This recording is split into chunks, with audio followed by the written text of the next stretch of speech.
What's up, Benfica Nation? Welcome to episode 120 of Mister Benfica. I am your host, the Mr. Mike Agustinu, here on a rare Thursday afternoon with y'all. By the time this video and podcast drop, it'll be Thursday evening. But how is everyone doing? It has been one heck of a week for Sport Lisboa Benfica. A win at the weekend in the league. Midweek, women's team comes up with a big victory in Sarajevo over the Israeli champions. They advance in their preliminary Champions League action.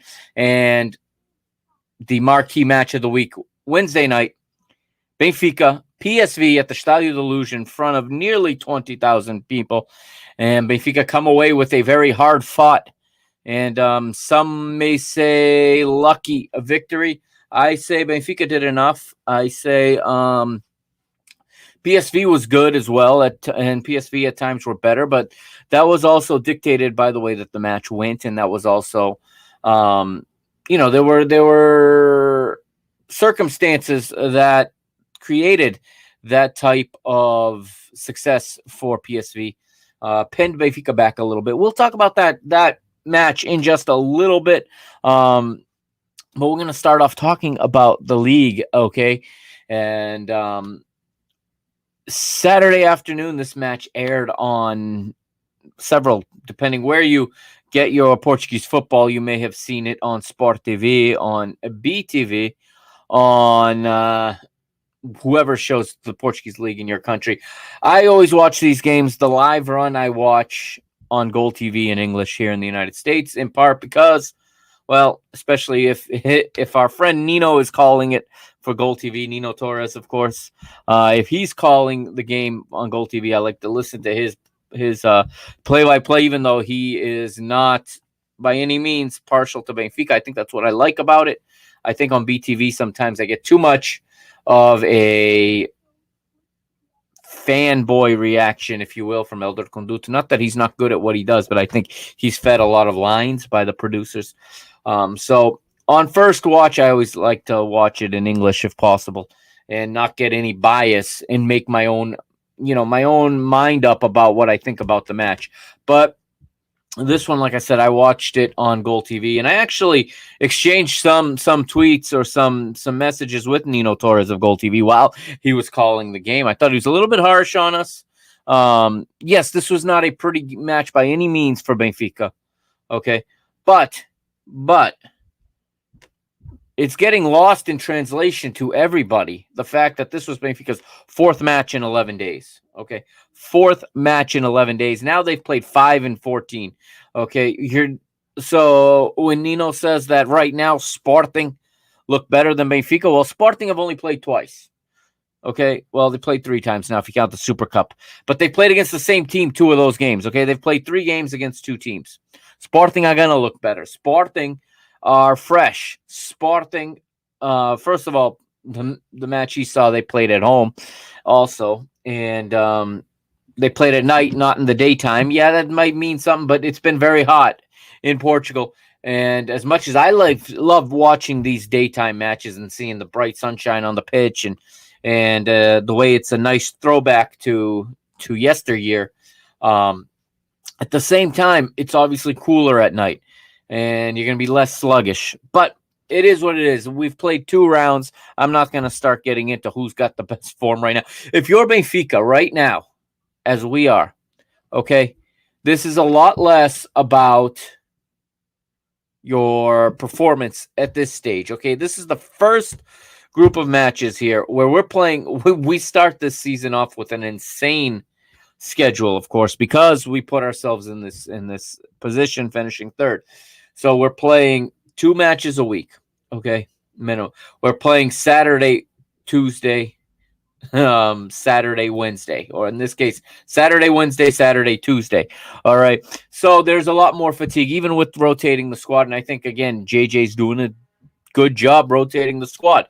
He's keeping guys as fresh as he can, and he's utilized something like 20 players already in these first 5 matches of the season. And I think that's important. I think Benfica have gained confidence from that, from reaching deep into the bench, from giving guys some burn, guys like Gil Dias, guys like Gilberto. They've gotten minutes. Andre Almeida's been able to get out there and get some minutes now. So I think that's all good, and that helps the depth. Luka Waldschmidt's getting minutes. Okay, I know I see the criticism for him. He's got 2 goals and an assist already in 2 matches this season. Hey, you may not like everything, but he's delivering and doing his job. Same thing with Pizzi. Pizzi's got a couple of assists already.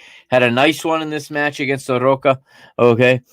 So, yeah, he may make 10 mistakes in a row in the middle of the pitch, but when he gets in that final third and it's about a delivery, Pizzi gives that delivery, and we got a finisher like Yaremchuk. He puts it away. Not even the VAR could take that one away. They would have loved to take that one away if they could have. And let's talk about VAR in the Liga Portugal B win, and just how atrocious and embarrassing the referees are in this league at using VAR. Absolutely embarrassing. Yeah, you know what game I'm talking about. Okay, so it's the monkey in the room, but they've already gotten 2 points handed to them by a referee and by a VAR. Of course, I'm talking about the blue and white prison stripes. What an injustice that went down in Vila Nova Famalicão. Famalicão pull level. I don't care there is no camera angle you're going to show me, and no line that some human is going to draw that's going to convince me that guy is offside. He is not offside. He is not offside, not by 21 centimeters at all. Again, common sense needs to be brought into this VAR. Okay, you see what they're doing in England. Okay, if it's that close, the call on the field stands. That's how it's supposed to be. VAR is only supposed to overturn a clear and obvious error. Even if he's 21 centimeters, that's not clear or obvious. The referee allowed the goal on the pitch. That goal should have stood. Ours was called a goal as well, and it stood by 11 centimeters. This is the only league that I see putting a measurement on the screen every time we go to VAR with 11 centimeters, with 5. Are you trying to convince people? Is anybody believing these numbers that just get thrown up there by a technician, by a human? Are you really falling for that? I certainly don't, even when it's in our favor. And I'll talk about it in our favor on the Roman Yaremchuk goal. If that had been called offside, I would have said, hey, he looks like he might be offside. Although I thought that the defender in the far top of my screen kept him on. And it looks like when the VAR drew the lines, it was 11 centimeters. Again, I tweeted this at the time. I have zero faith that is an accurate measurement. Okay? I do not trust this league or these referees to do that, or the technicians that run. Okay, and I've also heard it said that it's because BTV broadcast the game that our camera people and our producers kept images from the referees. It's insane. You see actual robberies go on in other matches. What happened in Famalicão is an actual robbery. That goal is clean as a whistle. Limpinho, limpinho, limpinho. That tying goal for Famalicão. But the refs aren't having that, obviously. And I also tweeted out that image and it's a drawing. It's a cartoon of the referee going to the monitor. And on the monitor, it says, Macaco knows where your kids go to school and where your wife goes to work. That's what the truth is.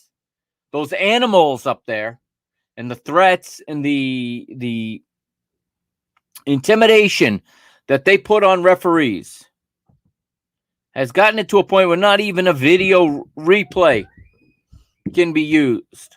They're afraid to make the right call even when it's on video. That's not offside. You will not convince me that Famalicão player was on offside. Absolutely not. Those were 2 points gifted to Porto. And yes, I am keeping count this year. I'm going to see how many points the referees gift them. They're crying about everything being for us. And speaking of crying, Our other rivals. Remember what they used to say about Sporting Braga?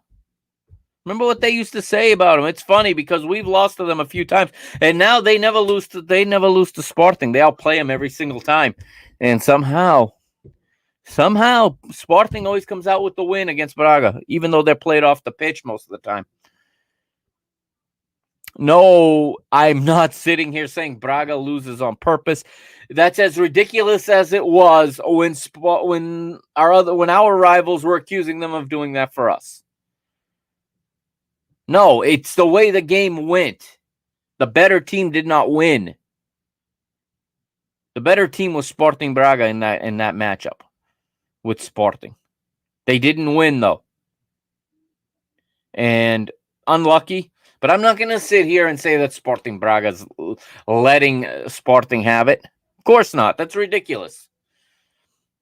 That's ridiculous. Okay, let's take a short break here on the podcast, okay? And we'll be right back to start talking about this Benfica versus Arouca. All right, this is Mister Benfica. I am the Mr. Mike Agostinho, and you can see my Twitter handle there on the screen. If you are watching live, it is at Mike Agostinho. That's at MikeAgostinho. All right. And make sure you give me a follow. Also follow the show at Benfica Mister. And always check out the homepage, www.mrbenfica.com. Be right back, and we'll get right into this match.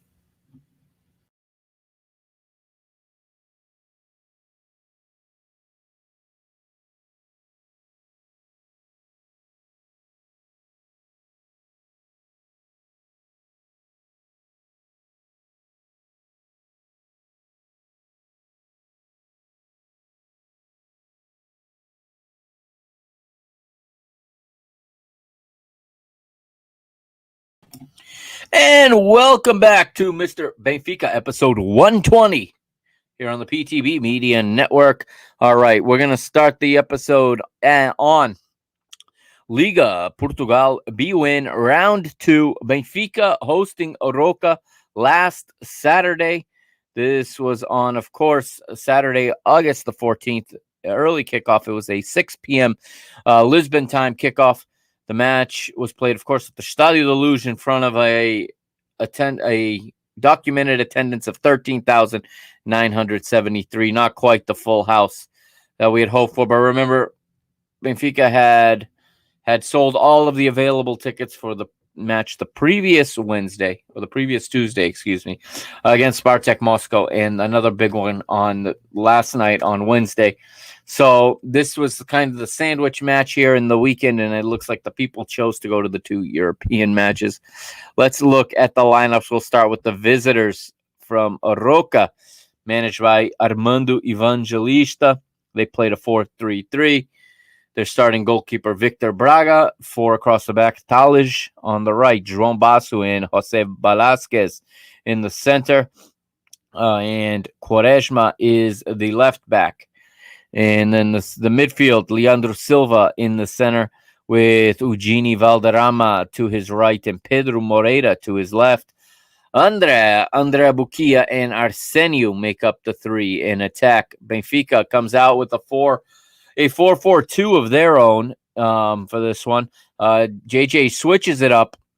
He goes away from the 3-4-3 due to an injury, the injury, I should say, to Jan Bertongen, and fatigue setting in for Lucas Verissimo. So Verissimo gets the day off. And Odi gets the call in goal again. There's no question. He is the number one.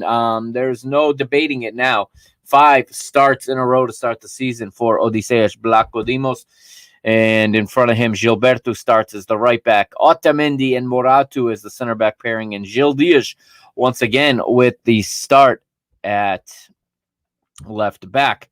All right. In midfield, we had Miete and Romario in the center. Pizzi down the right. Everton down the left, with the 2 strikers, Luka Waldschmidt and the Ukrainian international debuting for Benfica, Roman Yaremchuk. Okay, so those are the lineups going into the match, and let's run down some of the incidents in the match. It starts very early, obviously. We're going to go right to the 8th minute in a play that just started to seem harmless enough, but I think the referee, this is something I think I'm going to talk on a little bit.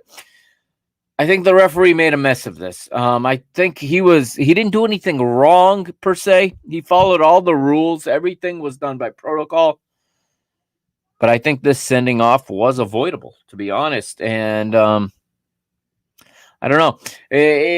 I've heard good arguments for both now, and I have sought opinions because I'm trying to make sense of why, and I understand now why this red card didn't come back through VAR, because I thought you'd go to VAR. VAR would show an offside, and that would negate the preceding play. However, the referee does wave them to play on. He waves off the offside because Victor Braga has the ball in his hands.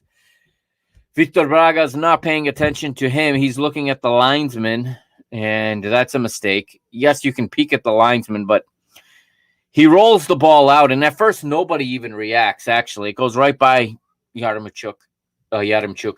And he walks past it and leaves like he doesn't realize it. And what ends up happening, what ends up catching Yaremchuk's attention was the Arouca players panicking and sprinting back towards the ball. Of course, you got to go full speed at that time. You can't just watch. But when he sees two Arouca players sprinting towards their own goal, he realizes there's a loose ball behind him. Turns, finds it, goes in, dribbles the goalie. Goalkeeper comes out, swats it with his hand. And, of course, it is a sending off at that point. I would not have been shocked if the referee blew the whistle and gave the original offside free kick once the ball was rolled out like that. But I have to say that I don't think Yaremchuk reacts if the Arouca players react differently.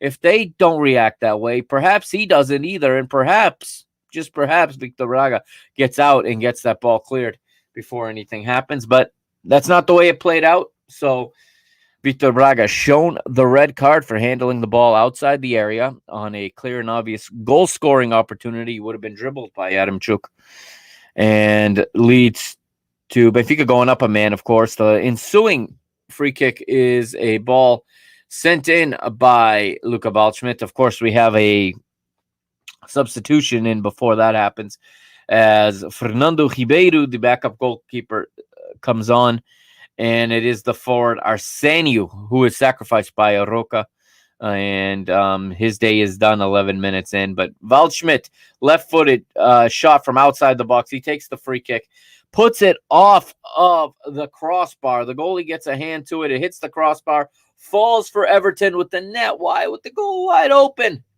But Everton heads it right off of the upright, right off of the post, and still 0-0 when Benfica should have been up at that point already. Now, moving ahead, Benfica in this match, from there on, taking control of the match for the most part. And we get an opportunity in the 28th minute. Everton has a right-footed shot from outside the box.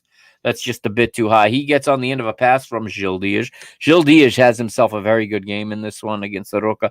He showed very well for himself. And again, he's a work in progress. He's a project. He's this year's Diogo Gonçalves.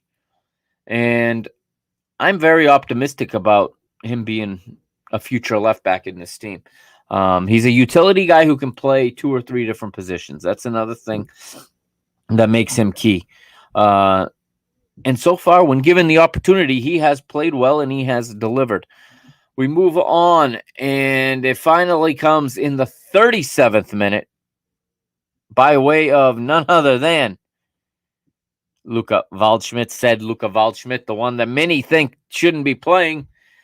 He is overanalyzed his play sometimes. A player who has been called a flop by many, which I think is absurd.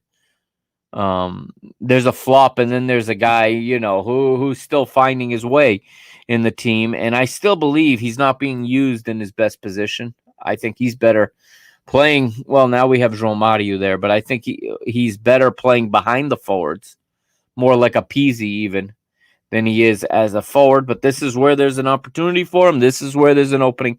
This is where he has to play. And listen, you can point out all the mistakes you want from him. At the end of the day, he's getting goals and assists. And what more do you want from your forwards?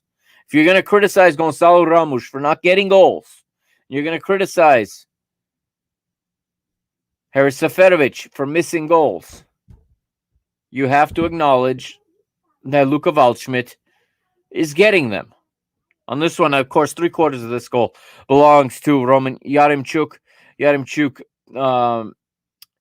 He gets on the end of a nice pass, and I believe, if I'm not mistaken, it came from João Mario, but I could be mistaken. Yaremchuk beats a couple of Arouca players, just so powerful on the dribble. And he breaks into the box and then slides it across the face of goal. And Luka Waldschmidt is in the right place at the right time for the tap-in. You don't discredit the goal because it's a tap-in. You credit him for getting himself in position to tap it in. Best goal scorers in the world do it on tap-ins. How many goals does Cristiano Ronaldo score on a tap-in? Because he knows exactly where to be. How many goals a decade ago was Ruud van Nistelrooy scoring, being in the right place for the tap-in? Okay, that is a big part of being a forward, is finding the spaces, getting there before your defender and getting position on him so that you can tap it into the empty net. All right, 1-0 to Benfica in the 37th minute. And Benfica don't waste much time as the cross I talked about earlier comes in the 42nd minute as the ball goes down the right to Pizzi. And Pizzi whips in a brilliant cross, a perfectly weighted cross in a perfectly bent ball right onto the left foot of Roman Yaremchuk, who is 11 centimeters onside according to the VAR. And I don't know why I should believe the other VAR call when nobody believes this one. So this is just what is football in Portugal today. It's about it's about your team, and that's it. And everyone thinks that their team is being robbed by referees.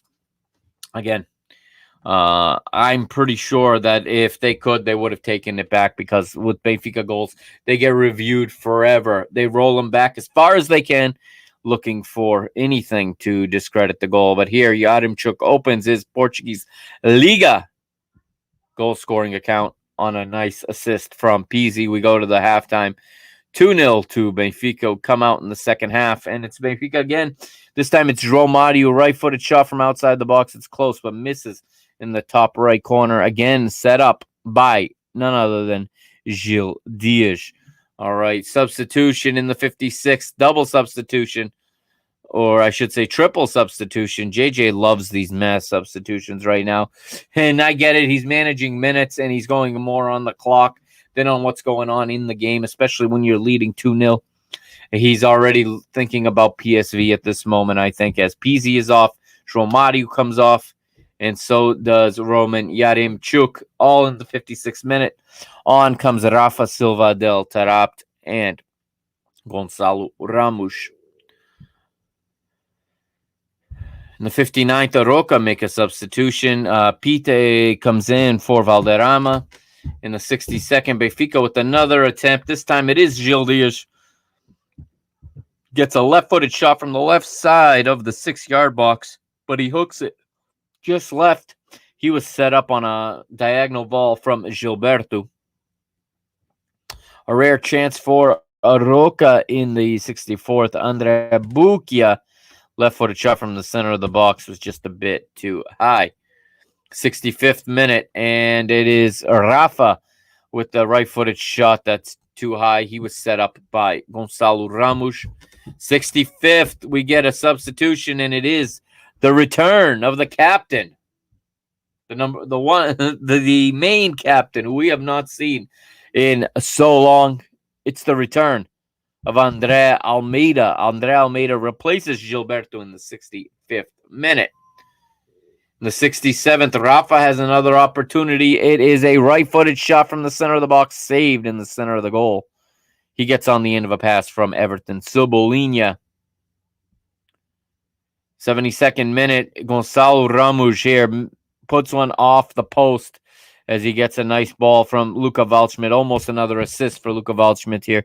Ramos does everything right, puts himself in the right position, but in the finishing, it lets him down, and he clanks it off of the upright. Another double substitution here for Arouca. In the 72nd, Bruno replaces Pedro Moreira, and Ordasa replaces Andrea Bucchia. Adel Tarabt with an opportunity in the 75th, a rare chance for him as he has a left-footed shot from the center of the box, close, but misses just right. Gonçalo Ramos with the header misses just right in the 76th. He was set up on a cross by Andre Almeida. Gil Diaz with another opportunity, right-footed shot this time from a difficult angle, close but misses just left, set up by Rafa. Benfica really just controlling the tempo here, seeing out the match. Nothing special in the way they played. But you have to understand that this is dead smack in the middle of a brutal run of matches. And we see Carlos Vinicius for the first time in the 83rd minute, first time this season. He replaces Waldschmidt. And Benfica will see out the result. Another opportunity for Gonçalo Ramos in the 90th +2. He has a header from the center of the box, but saved by the goalkeeper, Fernando Ribeiro. And that would concede a corner kick. Nothing comes of the corner kick. 90th +5. The referee blows his whistle for full time. And Benfica pick up the 3 points. And they go into Champions League mode right after that. So a good debut for Yaremchuk. Here on FOTMob, we have Gil Diaz as the man of the match with an 8.5 rating. And I'll just read off the ratings. We won't pull up the goal point in this episode because we got 2 games to talk about. So and I gotta fit it in 60 minutes because this pre-recorded feature here on StreamYard only allows for 60 minutes. So if you're watching, I just let the cat out of the bag. You're not watching live. This is pre-recorded from a Thursday afternoon. But anyhow, here are the ratings for the match from Saturday. And it looks like my internet is again absolutely crapping out. And I'm so fed up with this internet provider. I may storm in there and just give them a piece of my mind pretty soon. Obviously, Victor Braga, the sent-off goalkeeper, 5.0. Talij, 5.5. João Basso, 6.5. Velasquez, 6.3. Quaresma not even picking up a rating. Valderrama 6.7. Leandro Silva 6.8. Moreira has a 6.0. Arsenio 5.9 despite only playing 11 minutes. Andres has no rating after 60 minutes. I'm not sure why some of these players have no ratings, but Andrea Bucchia 6.3. Now for Benfica's ratings, Benfica goalkeeper Vlaco Dimos 7.4. Gilberto 7.3 continues his decent run of form here. Otamendi's a 7.9. He's an absolute wall once again. Moratu very good as well, 7.7. Gil Diaz, like I said, the man of the match in this one with an 8.5. Pizzi 7.5. Miete 8.3. A solid performance for Suaiho Miete here in Benfica's midfield as he is coming along nicely. João Mario 6.8. Everton 7.9. Roman Yaremchuk is 8.4 and Luka Waldschmidt 8.2. Good ratings all around there for the majority of the Benfica players. All right. I'm going to take another quick break here, and on the other side, we'll get into the Champions League versus PSV. This is Mister Benfica, episode 120. Make sure, again, to follow the show on Instagram and on Twitter. On Instagram, it's at Mister Benfica, and on Twitter, it's at Benfica Mister. And, of course, always check out the homepage, www.mrbenfica.com. I will be right back.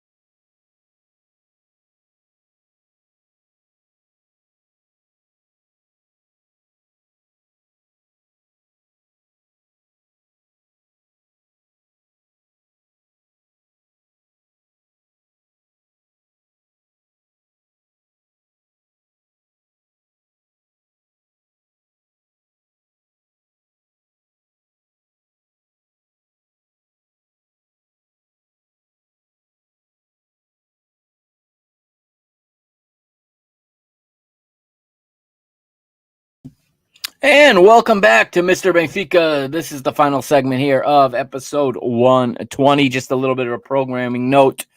Episode 121 will drop sometime either late Friday or early Saturday morning. And in episode 121, I'm going to be recovering, or I'm going to be covering and reliving yesterday's women's team's 4-0 victory over Kiryat Gat, the Israeli champions, the first preliminary game in the UEFA Women's Champions League. They play again this Saturday, I believe. Yes, they play again this Saturday against Racing of Luxembourg, Luxembourg's champion. A win there will put them in round 2. It will put them among the 32 teams that remain playing for a spot in the 16-team group stage. So stay tuned, of course, to the podcast in your feed and on YouTube, on Periscope, wherever you follow the podcast. Stay tuned because there is women's team content coming your way very, very soon. Okay, this is the UEFA Champions League final preliminary round, the playoff round. Benfica hosting PSV of the Netherlands, of course. And again, at the Stadio de Luz. And the German Felix Birch is the referee. And that is nauseating to most Benfiquistas. And I do not like to see this guy refereeing our team. Nothing personal, but I don't want to see him anywhere near our team pretty much ever. And again, I didn't particularly like his work in this match. But let's go to the lineups then, starting with PSV for their manager, Roger Schmidt, who coming into this match is undefeated in his career against Jorge Jesus. They've met 6 times.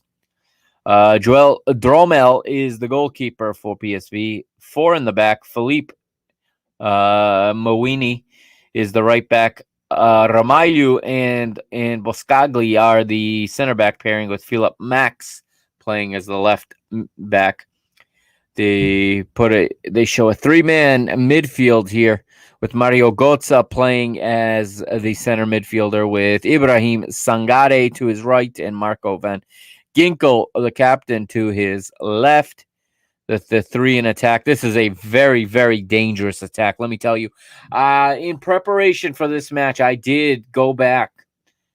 Thank you to, by the way, to 3 different streaming services for this. Thank you to Goal TV for having the Dutch Super Cup. I recorded that when it was PSV versus Ajax, a famous 4-0 win for PSV. And then their recent Dutch League match available on ESPN Plus. I watched that there. And on Paramount Plus, I watched their last match with Midtjylland. So I got a little bit of an idea of what this team is built around. And these 3 in the attack, they are just deadly when they are on. And the striker is Iran Zahavi, the Israeli international. To his right, young, promising English forward. He's dynamic. He is fast. He is dangerous. He scores goals. He is Nani Madueke. But we'll find Benfica did a good job on him in this one. This was the guy that scared me. Okay, I was very, very nervous about his matchup against Grimaldo, because I'm always worried about any semi-talented player and how they match anybody on the opposition's right side that is dangerous. Matching up with Grimaldo is always something that scares me. But fortunately, JJ returned to the 3-man backline for this one. On the left, it is Cody Gakpo, who ended up being the goal scorer for PSV. Benfica come out in a 3-5-2, and somewhat, if you could even say somewhat of a, on paper, it might have looked like a 3-4-3. At times, I think it turned into a 3-6-1 many times. But they go with Vlachodimos again. Okay, this is actually his 5th straight start. 5th match in 14 days, like we said. Diogo Gonçalves gets the start at right back. Otamendi, Verissimo, and Moratu as the 3 center backs, while Grimaldo plays as the left wing back, of course. Double pivot in midfield, Weigl and Romario, this combination. that seems to be working very well. This was a match they struggled a little bit more in. Weigl showing some signs of fatigue as well, as he had to be substituted there in the second half, but still very productive partnership, even though it did not look as good as it did against Spartak, for example. Of course, PSV are a far superior team to Spartak. This was a tough game, no matter how you look at it. Okay, no matter how you look at it, this was a tough game. So before we get too critical of our club's performance, yes, we were ahead 2-0 in this one, and yes, we let them pull one back, and yes, we were outplayed for large portions of the match. But this is an opponent that is very much on our level. Okay, this is going to be a very, very difficult second leg in the Netherlands. But Weigl and João Mario did reasonably well in this match. Again, up against a very strong team. Wide in the attack, the two wide players, Pizzi and Rafa, and they play with the striker Roman Yaremchuk. Okay, Benfica. So before I say what they did, after watching PSV, okay, and I wanted to write a scouting report out, and the time just never materialized for me to do that. But looking specifically at PSV versus Ajax, okay, the Dutch Super Cup, in which PSV won 4-0, okay, which turned everyone's head, in which the Portuguese media was talking about on endless loop going into this match, okay. The key in that match was that PSV scored in the first couple of minutes, and it was Madueke who scored very, very early. Then what happened is Ajax dominated the match for the next 30 minutes before a counter. I remember it being 30 minutes. It could have been a little give or take, some minutes there. But on a counter, again, PSV managed to make it 2-0 after an equalizer had been overturned by VAR for Ajax. And then down the stretch, the other two goals came late when the match was out of hand and when Ajax had run themselves into the ground. So not discrediting PSV for that 4-0 win over Ajax, but it is a misleading result because that game was not a 4-0 game. And you don't know that if you don't watch it. So I thought for Benfica, the biggest key coming into this match was to not allow that to happen. And Benfica does well. I mean, they do it. They do the opposite happens as Benfica are the ones that get on the board very early. Morato actually had a chance in the 4th minute to go ahead with a header from the center of the box, but he missed just wide on a cross from Pizzi on a corner. But it would just be a few minutes later, 9th minute, and it is Rafa. Yes, Rafa Silver, our Mota, if you will, our motorcycle, who runs into space. And this is a play. This was a nice build-up of play. Yaremchuk is fed the ball on a pass from Pizzi, the player everybody says has no place in this 11. I don't know how many more pundits and commentators and fans and writers I have to read saying that Pizzi, Everton should be playing over Pizzi. Are you kidding me right now? Look at the stat line. You win by producing goals, not by being 55 for 55 in your passes. I'm not saying there isn't value in Everton Cebolinha. I think he gets way too much flack from supporters, and I think he is really feeling the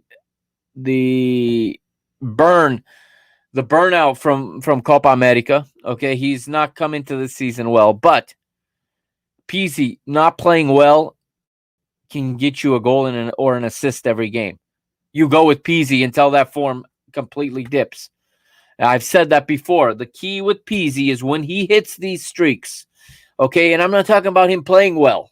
Stop romanticizing about it, okay? I'm not talking about him playing well. I'm talking about him producing goals and assists, things that actually impact whether or not we win. You ride that Pizzi wave out until it goes. And this is This is statistically his favorite part of the season. This is more times than any other when he's found himself with national team call-ups because he produces well in these early stages of the game. And here, Peasy saves a ball that was lost. Okay, he doesn't give up on it. He runs it down, and he manages to poke it to Yaremchuk. And then Yaremchuk turns, looks on the dribble, feeds a perfect ball to Rafa. And Rafa, with his left foot, beats the goalkeeper. He beats the goalkeeper's outstretched left foot. And Benfica take the lead in the 9th minute. The luge erupts. And I erupted, to be honest, as it was just the start Benfica needed. Now, Benfica, after that, naturally retreat a little bit, okay? It's not something we like to see, but PSV start to grow in influence, start to grow in confidence, start to grow in possession, and they start to grow in territory, okay? The possession is one thing, territory is another. But Benfica, you know what? For all that they might not have done right in this match, defended well. They buckled down. They cut out a lot of crosses. They got caught a few times in one-on-ones that I didn't like, specifically with Madwe, but Maduike. They ran into it a lot of times. Grimaldo, it's like watching Grimaldo try to defend one-on-one is just nauseating. His body language is all wrong. His feet don't move the way they're supposed to. And it's just it's a part of his game that has been completely ignored because he's always played on teams where he hasn't had to defend. And year after year, this is an issue for us in the Champions League, even in the Europa League at times. But good job by Moratu to help almost every single time. Weigl had a busy day closing space down. So did Romario. They did a lot of defensive work that nobody's talking about. Both of those guys in this one. As did Rafa and Pizzi in the first half as well. As the game went on, they started to get caught up a little bit more. But early on here, they were retreating as well, and they were helping with containing that very fast attack that PSV have. And Mario Götze starts to grow in influence also. He starts to find some space because Weigel's getting pulled left, okay, and Weigel's got to help on Grimaldo's side. It does open some space. It opens a pocket there for Mario Götze to get into, and he does. He finds it, and the Dutch side find their playmaker plenty of times, but fortunately, Benfica each time holding their back third, their defensive third, holding a line and not allowing the penetration. There's a few shots, though, where Vlaco Dimos is called in for a big save. Zahavi has one. In the 30 seconds, Zahavi actually puts it in the goal, but afterwards the linesman's flag goes up for offside. VAR confirms the offside. In the 33rd, a minute later, Cody Gakpo has an opportunity. Is right. He has a right-footed shot from the right side of the box, but that one is saved by Odi. Again, as a shot stopper, Odi, very good. Still not catching anything that's being whipped in from as a cross. Still punching everything out. Still parrying everything out. Very dangerous, but apparently this is what they're going with him. Behind the scenes, they may be working on this. I don't know. It's been, this goes back. He has improved so much in so many areas of his game, but this is one area Odi is still struggling with, and it can get scary being back there when the other team starts whipping in crosses, and there's a few times the ball's played back to him, and he gets a little nervous with that ball on his feet, and he ends up putting it out of bounds instead of us keeping it. We get a chance in the 35th. It's Pizzi, right-footed shot from the center of the box, but he misses just to the right as he gets the ball from his good friend Rafa. 41st, Lucas Verissimo has an effort. This was a good one, actually. As Benfica with good build-up down the left, you get a switch from Grimaldo. He switches it all the way to Lucas Verissimo, who's arriving late. He's streaking up the field as the center back, as the right center back. Lucas takes a touch, looks up, and hammers a shot that is going in, if not for a brilliant save by Joel Drommel. He gets his left hand out there and powerfully parries it over the bar for a corner. But it is in the ensuing corner that good things come. And I had thought that Julian Weigl was struggling at this point in the match. I had counted 3 consecutive giveaways. Okay, which is not like him. Okay, and then he had picked up, he had just picked up a foul as well in frustration, and it didn't look, it looked like he was struggling. But here on this play is just it was a beauty of a goal off a set piece. This looks like it came straight from the training pitch, and this is what we need. Remember, in Jorge Jesus' best years as Benfica we were very successful on offensive set pieces. Peasy again, okay? Peasy again. Yes, Peasy is in this goal again. No, it's not the assist, but he whips in the corner, outswinging corner, finds the head of Nicolas Otamendi at the far post. Nicolas Otamendi gets good contact, heads it back across the face of goal. It falls for Yaremchuk first, but he can't poke it on goal. It gets poked away, but only as far as to the goalkeeper's left, to Benfica's right on the edge of the goal mouth. And that's where the big German Julian Weigl is waiting. And Weigl hammers it in the roof of the goal. 2-0 to Benfica. The German scores his first Champions League goal with Benfica. I think this is his 3rd goal all time with the club in all competitions. And you could see the weight off the shoulders of the German at that point.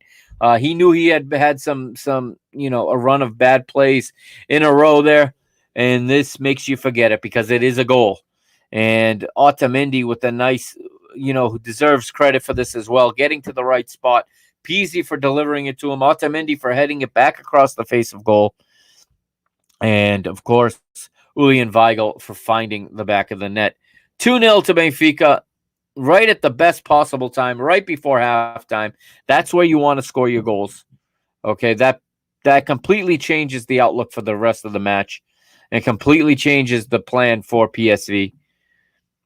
And that takes us to halftime. No substitutions made at the half, but coming out, PSV come out like a lion, if you will. They come out flying. Marco Van Ginkel, Mario Götze, They combine well. You get an opportunity early in the half, 48th minute, and it is the center back, Ramalho, the Brazilian, with the right-footed shot from outside the box, but that's blocked by Otamendi. And Gapco has an opportunity in the 48th.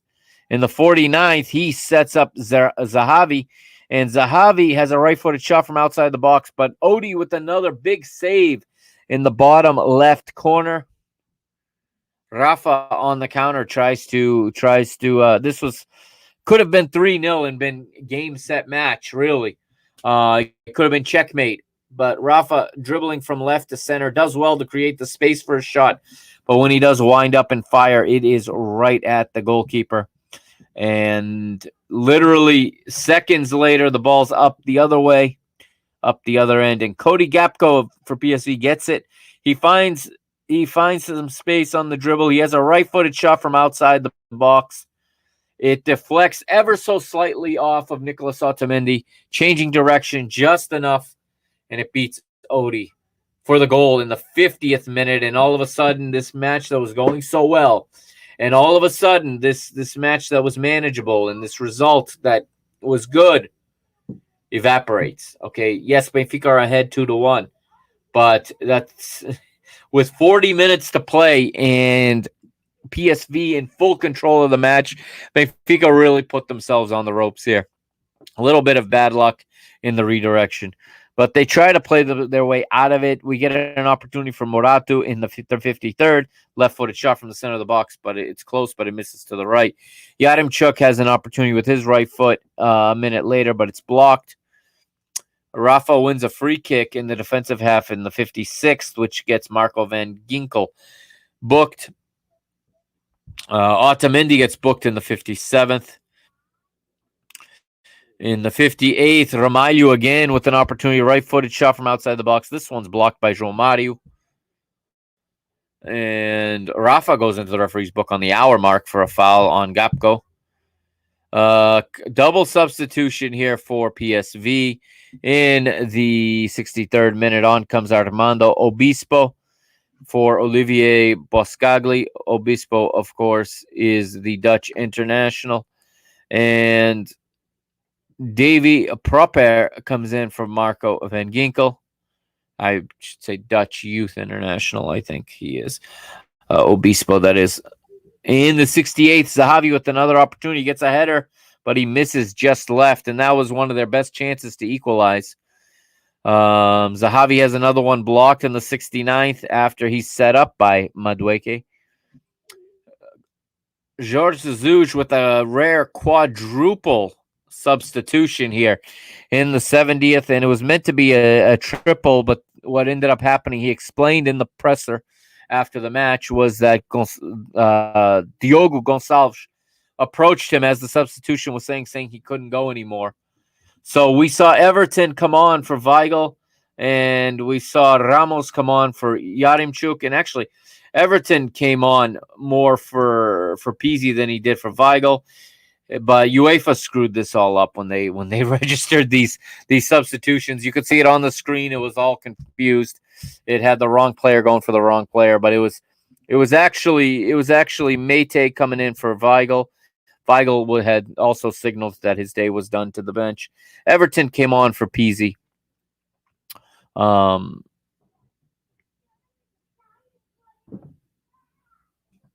Diogo Gonçalves comes off for Andrea Almeida, and that is the triple substitute. And Gonçalo Ramos comes on for Yaremchuk. So 4 substitutions made there also. PSV brought on former Sporting player Bruma to replace Nani Madueke, and I was relieved to see Madueke go off.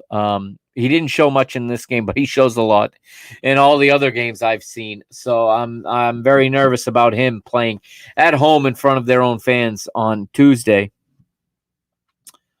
But Andrea and Tarap's first touch, I have to mention this, of course, because it's Tarap and I am who I am.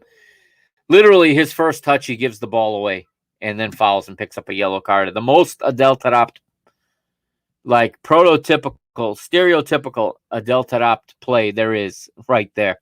I got nervous here because I didn't want to. I mean, we're defending a lead. Tarap doesn't bring much to that. I understand he had to come on, and I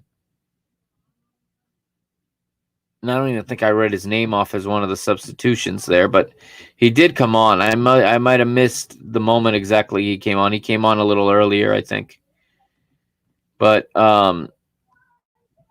either way, having him on in this situation defensively is such a nightmare because he does not line up well. He leaves big holes defensively. He's good when the team is going forward and pressing. Maybe JJ's thinking that he can get a hold of the ball and Benfica can reestablish some possession. The truth is that the 4 substitutions in the 6 minutes, I think the match was stopped in order to carry out these substitutions, killed the momentum for PSV too. They lost their rhythm. So even though Benfica didn't play well after this change, they were much more in control because PSV had lost some of their rhythm. And actually, Adel comes on. I mentioned it too early. Adel Tarap comes on in the 85th for João Mario. So I take back what I said about him. But again, I'm nervous about him defending even for 5 minutes. I don't know why a Florentino doesn't come on in that situation. But anyway, I guess you do need somebody to handle the ball. But Tarap comes on, and on his first play, he loses the ball and then picks up a yellow card. It's almost laughable. Andre Almeida also gets caught in one play where the ball gets caught between his legs and he ends up reaching for it, catches the PSV player and picks up a yellow card for himself shortly after. Very nerve-wracking into the match because the fatigue is very visible on Benfica. You can see it. If you don't see it, it's because you're choosing not to see it because it's very much there. They're making the type of mistakes you make when your body is starting to how do I say, not overwork, but your body is starting to go into an exhausted state, match after match after match, and it doesn't get any easier. It only gets harder. Got a tough one on Saturday at Gil Vicente. But Benfica do see the result out. It's not. It would have been better to be 2-0 or 3-0. Of course, had Rafa finished that opportunity, maybe we're talking about a 3-0 or a 3-1. But in the end, it is 2 to Benfica, 1 to PSV. I do have the goal point for this. Let's take a look very quickly. We are running out of time here, but I will put it up on the screen for you. For those of you listening, I'll quickly read off the goal point ratings. So here we are. And starting with PSG, their XG was 0.5. So Benfica did well they gave up a goal that they shouldn't have. But again, that was off a redirection. 5.8 for Drummel, 4.8 for Mwene on the right. Ramalho 6.1, Boscagli 7.2, Philip Max, I should say 5.5, Gapco 7.5, Sangare 6.9, Gotza 5.7, Van Ginkel 5.7, Madueke 5.0, and Zahavi 5.5. Off the bench, Obispo 5.1, Proper 5.0, and Bruma 4.8. Benfica, Vlaco Dimos 6.0, Diogo Gonçalves 5.1, Lucas Verissimo, another solid 7.1 performance, Weigl 6.8, Otamendi 5.5, his rating affected by that goal that deflected off of him. João Mario 5.4, Morato 5.1, Grimaldo 5.9, Rafa with a man of the match performance 7.6, Pizzi 5.3, and Yaremchuk 5.4 off the bench. Gonçalo, Everton, both with 4.9s, Andre Almeida 4.6, and Mete comes in for 5.3. Stats are what they are. I mean, 10 shots each, 4 on target for Benfica, 5 for PSV. The important stats here, as I am running out of time, is the vertical pass. Benfica actually had an inferior vertical pass percentage, one of the few times you see that. Also, fewer defensive actions in the opponent's midfield. Rarely do they lose on this stat. They lost 10-9 there. And actions in the opponent's area, they also lost that battle. But Benfica is not going to worry about those. They are going to be happy to come home and to pick up the 2-1 victory and take that lead with them to Eindhoven. So we got, again, an episode dropping in the next day or two covering the Benfica women's team, all right? Saturday, Benfica are at Gil Vicente in Barcelos. That's a 1 o'clock Eastern time kickoff here in the United States, 10 a.m. Pacific. Makes it, again, 6 p.m. in Portugal. And then next Tuesday in Eindhoven. I'm going to try to put an episode out this weekend as well to cover the Gil Vicente match. All right, that's all for this episode here on Mister Benfica. This is the Mr. Mike Agustino signing off, and I will see you next time here on Mister Benfica on the PTB Media Network.